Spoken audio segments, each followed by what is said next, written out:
Alain Ray, bonjour. Bonjour. On ne vous présente plus, vous êtes donc linguiste, vous êtes également sémiologue, lexicologue, enfin pour faire court, on peut aussi dire que c'est vous le Robert et le petit Robert, pour tous ceux qui évidemment connaissent cet ouvrage. Alors que pensez-vous du tout numérique pour l'apprentissage des langues ? C'est un énorme problème. Je pense que le tout numérique apporte des solutions.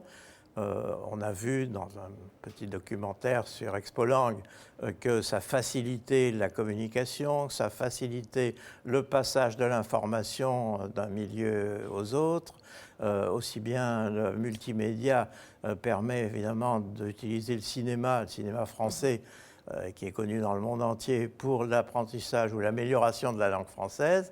Mais à côté de ça, il y a l'utilisation directe de tout ce qui est numérisé et qui est un univers extrêmement mystérieux pour nous parce qu'il vient de se produire, il vient de se diffuser, il est très complexe et le gros problème, c'est pas ce qu'il y a dans le numérique, c'est la manière de l'appréhender et la manière de l'utiliser. Est-ce que ça veut dire, par exemple, que les enseignants ne sont pas assez formés aujourd'hui par rapport à cet outil ? Je crois qu'aucun de nous n'est assez formé. Moi, le premier, parce que je suis trop vieux et que je n'ai pas eu l'habitude. Les mieux formés, tout le monde le sait, ce sont les petits genoux qui sont nés dedans et qui, évidemment, savent faire fonctionner tout ça avec une maestria que les plus âgés n'ont pas.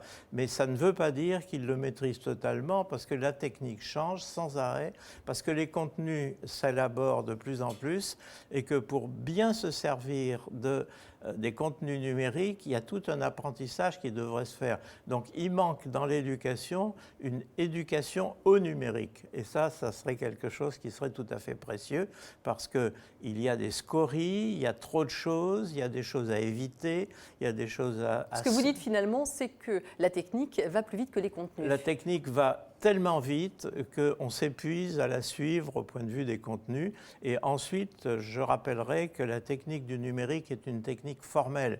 Quand il s'agit de retrouver une forme, c'est fantastique. La machine va 1 million de fois plus vite que nous. Sa mémoire est totale et sans faille.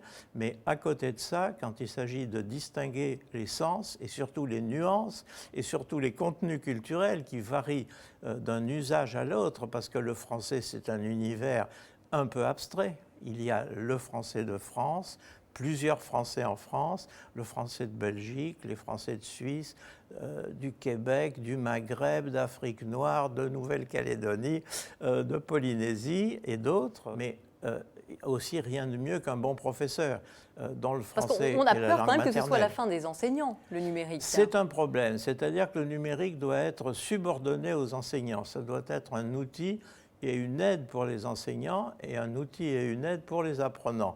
Mais un lien supplémentaire et non pas une coupure. Et quand on dit par exemple que les enfants sont ravis d'apprendre sur des tablettes ou sur des ordinateurs parce qu'ils s'en servent aussi de manière ludique, c'est vrai, c'est une facilitation psychologique, mais en même temps, il y a un petit danger.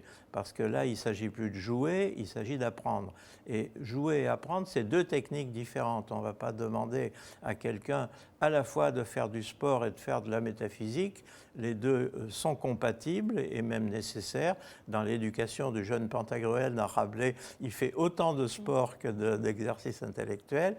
Et pour tout ça, il est évident que l'isolement devant la machine et l'utilisation exclusive de la machine est un peu une limitation.